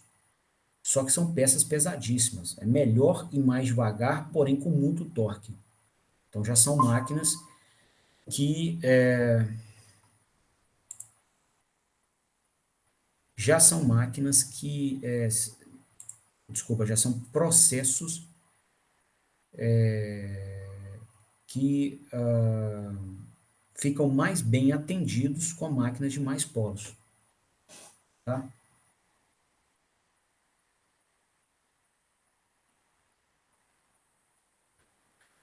Bom, eu só estou olhando aqui, eu tenho criança em casa, eu só estou conferindo aqui, porque eu escutei um grito, aí é melhor olhar. Bom, então esse é o trade-off que se configura aqui, tá?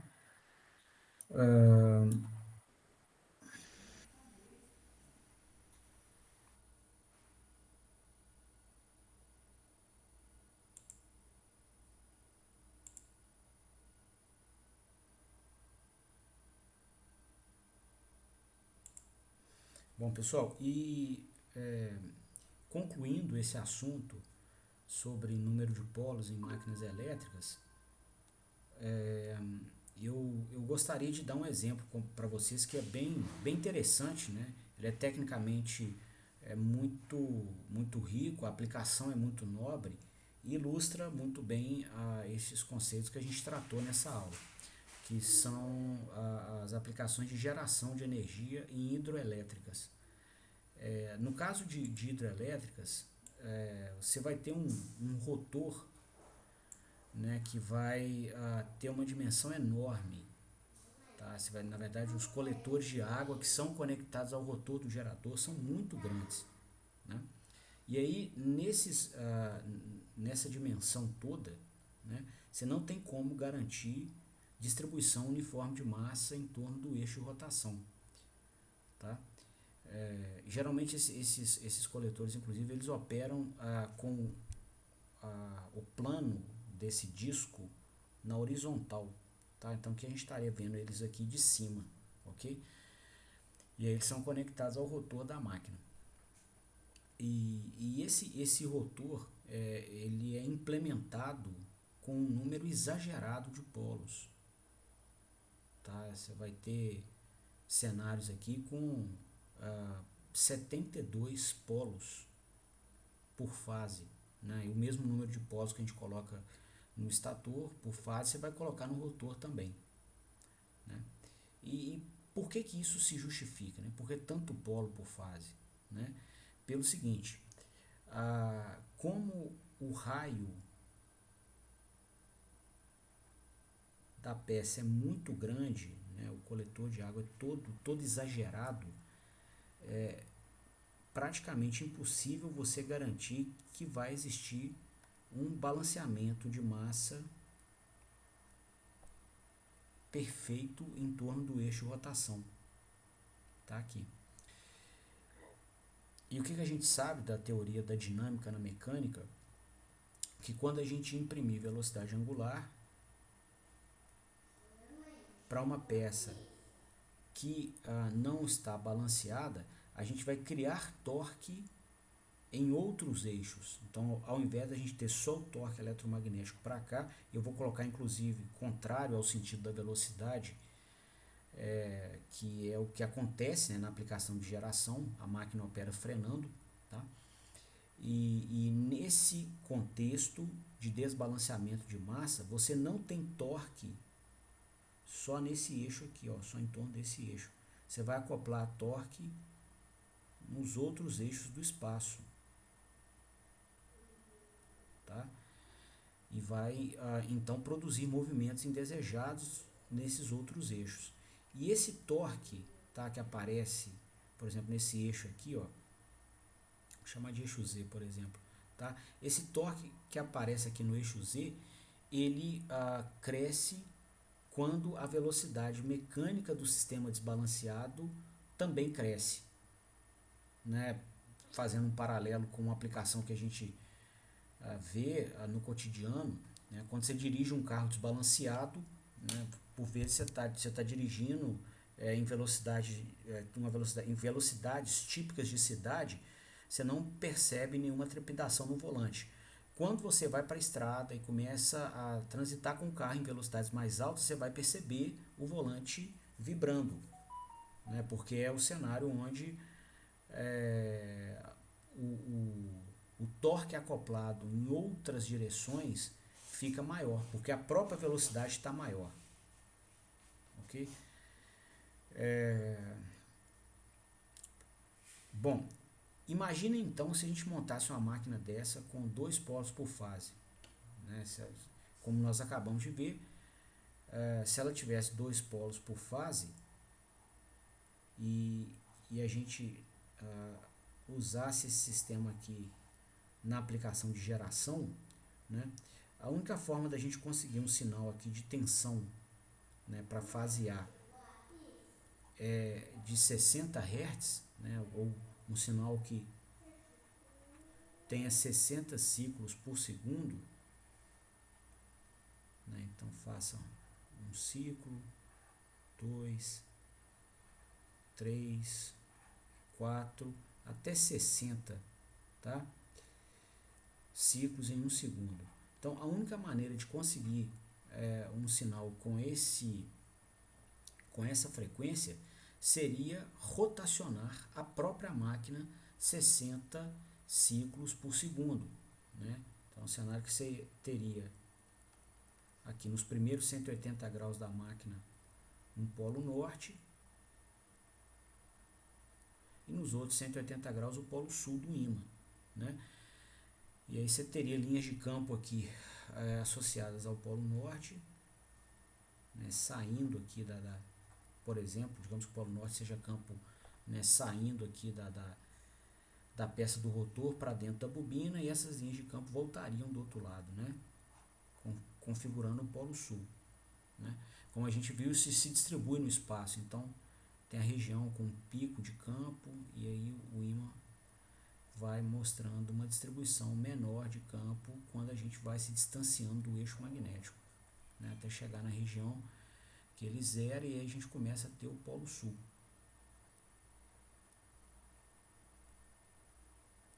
Tá? Então esse seria o comportamento, e a gente precisaria então, para sintetizar um sinal de 60 Hz, né, que é o sinal que com a frequência normatizada no Brasil, pelo menos, em vários países também, né? Que teria que acontecer? A gente ia ter, né, essa tensão aqui sintetizada conforme o que é ditado pela primeira lei de Maxwell.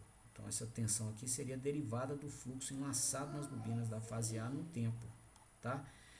Então o que aconteceria, né? A gente, com essa rotação em sentido anti-horário, a gente ia ver, né, essas linhas de campo do polo norte passando com o fluxo máximo, depois viriam essas linhas de campo aqui nessa outra posição angular, depois essas outras aqui, depois essas linhas de campo aqui, e aí começa a vir um polo sul com pouco campo magnético, depois vem essas linhas de campo aqui nessa bobina, tá?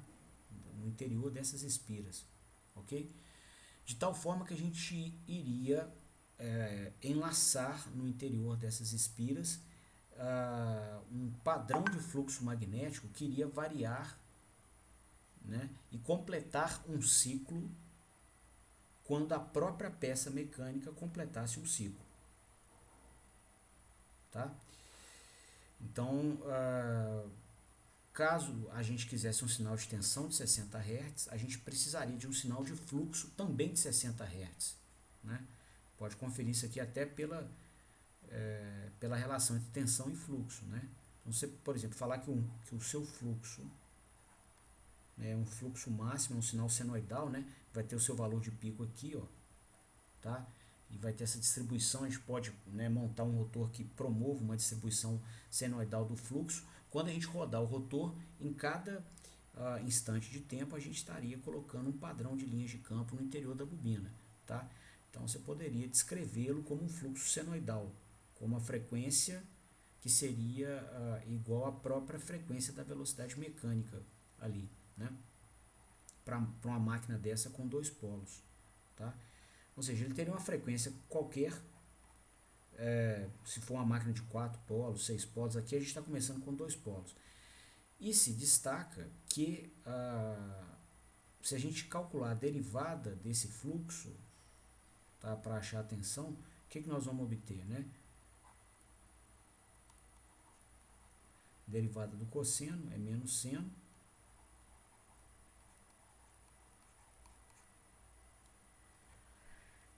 E a gente percebe então que a frequência do sinal de tensão seria igual à frequência do sinal de fluxo enlaçado no interior da bobina.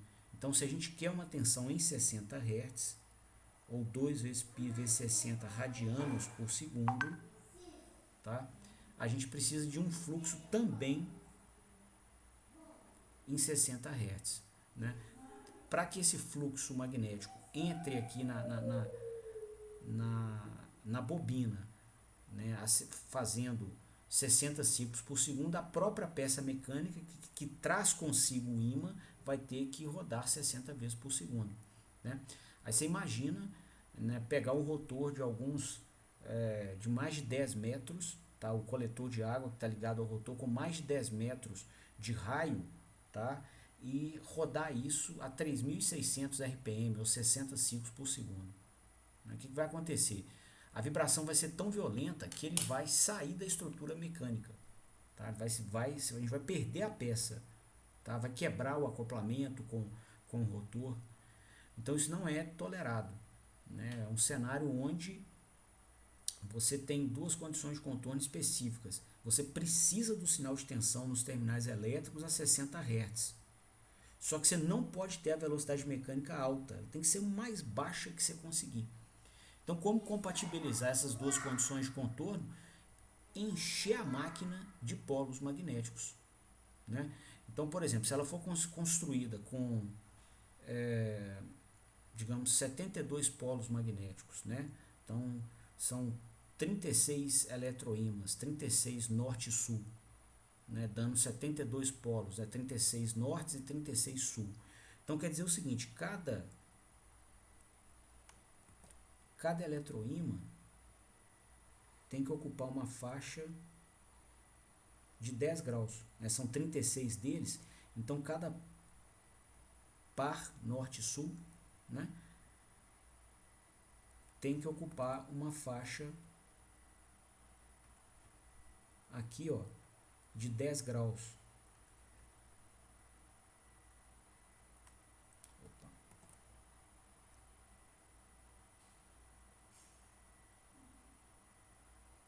De tal forma que nos 360 graus nós tenhamos 36 pares norte-sul, né?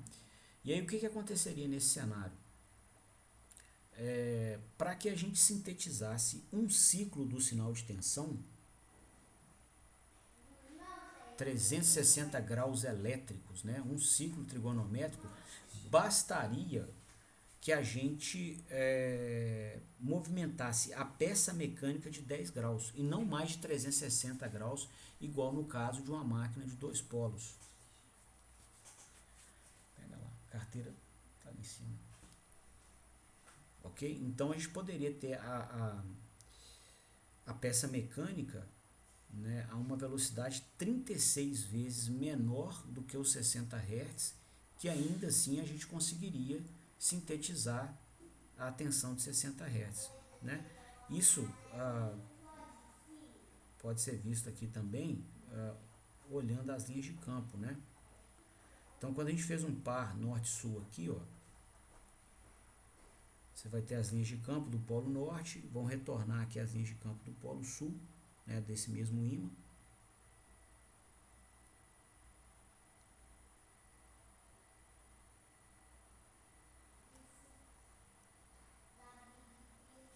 Tá? E aí o que aconteceria, moçada?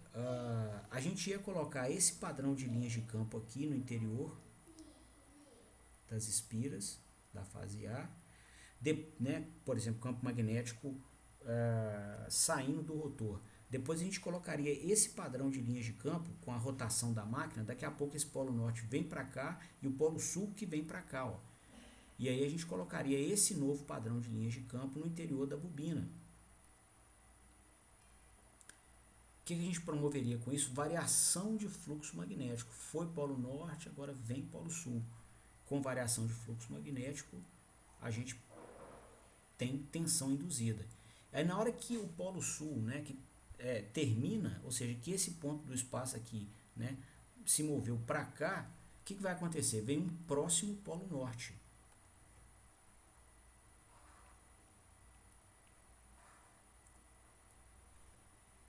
E aí a gente teria, com esse novo polo norte,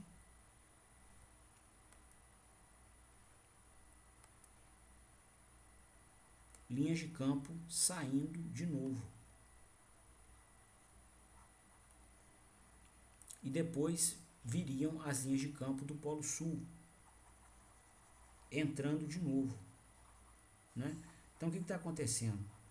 Vou colocar o polo sul aqui, ó, só para a gente entender.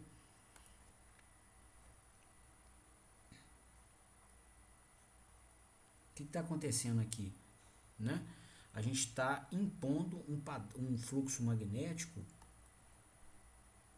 um ciclo de fluxo magnético completo no interior das espiras a cada 10 graus. Vai norte, depois vai sul, né? Aí na hora que a máquina roda 10 graus mecânicos, aí vem norte e sul de novo. Com um ciclo completo de campo magnético, você tem um ciclo completo de tensão induzida, né? Que aí rodou os 10 graus, tudo se repete. O mesmo polo norte que a gente tinha aplicado aqui nos primeiros 10 graus, daqui a 10 graus a gente aplica ele de novo. E daqui a 10 graus mecânicos a gente vai aplicar ele de novo, né?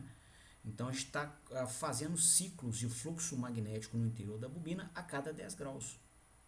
Tá? Então seria possível, né, ter aqui 60 ciclos desse, né, quando a máquina rodasse 60 vezes 10 graus.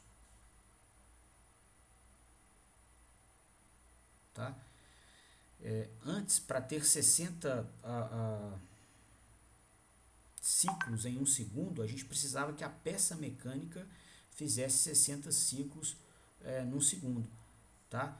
Então precisava que ela rodasse aqui, ó, 360 graus por ciclo vezes 60 ciclos num segundo, tá? Quanto dá isso aqui? 3.600 vezes 6, 21.600 graus, né, por segundo. Agora, para que ela faça 60 ciclos, tá? O que vai ter que acontecer? A cada 10 graus ela tem um ciclo. Se você quer 60 ciclos por segundo, tá? Basta somente que ela rotacione 600 graus em um segundo. 600 graus não dão nem 2 voltas em um segundo. Ela dá uma volta mais 240 graus. Então, uma velocidade bem mais baixinha, tá? Quer dizer, você consegue com isso atender a duas condições de contorno: ter um sinal de tensão com frequência alta e ao mesmo tempo ter a máquina elétrica operando com velocidade mecânica muito baixa, para evitar problema de vibração. Tá? Então, esse é um exemplo especial, né, para ilustrar. Eu acho ele é uma solução de engenharia muito interessante, muito bonita, e ela mostra bem esse conceito de número de polos por fase, né? E inclusive mostra para a gente a forma como o sistema elétrico está enxergando o sistema mecânico. Tá? Então o sistema mecânico aqui, ó, ele está rotacionando aqui, como comentamos, né, 600 graus por segundo, né? Então são 2 π radianos, que são os 360 graus, mais 240 graus, né? São 2/3 de um ciclo, né? Então aqui é como se a gente tivesse isso aqui, ó.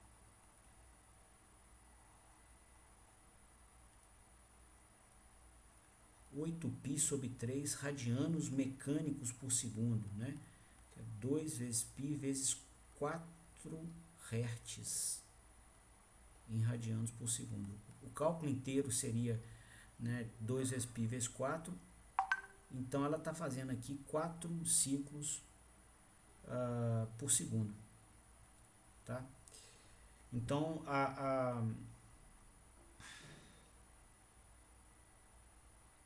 você consegue sintetizar a tensão aqui. Deixa eu ver uma coisinha aqui.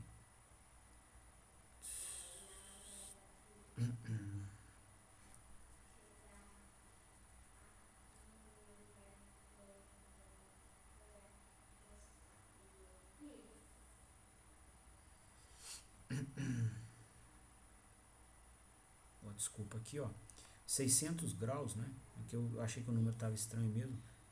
Deixa eu só fazer uma errata. 600 graus são 360 graus mais 240 graus, não é isso? 240 graus não são 2π sobre 3 radianos, são 4π sobre 3.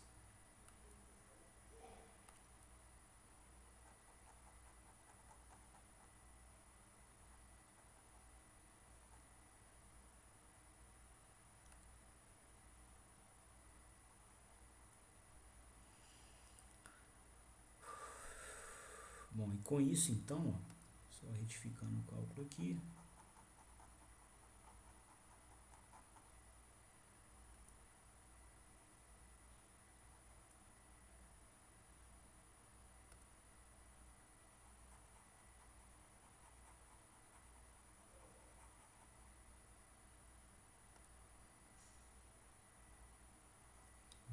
π sobre 3 radianos por segundo, tá?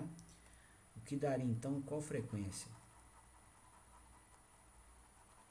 5/3 de Hertz. Ok? Então a gente teria aqui o eixo mecânico, 5 sobre 3 vai dar mais ou menos 1,6. Então faz mais ou menos 1,6 rotações em 1 segundo. Até quando você vai em Itaipu é mais ou menos isso. Você vê o eixo mecânico rodando, tá? É em torno de 1 Hz mesmo, é devagarzinho, né? E com isso a gente ainda assim tem sinal de tensão em 60 Hz disponível nos terminais elétricos, tá?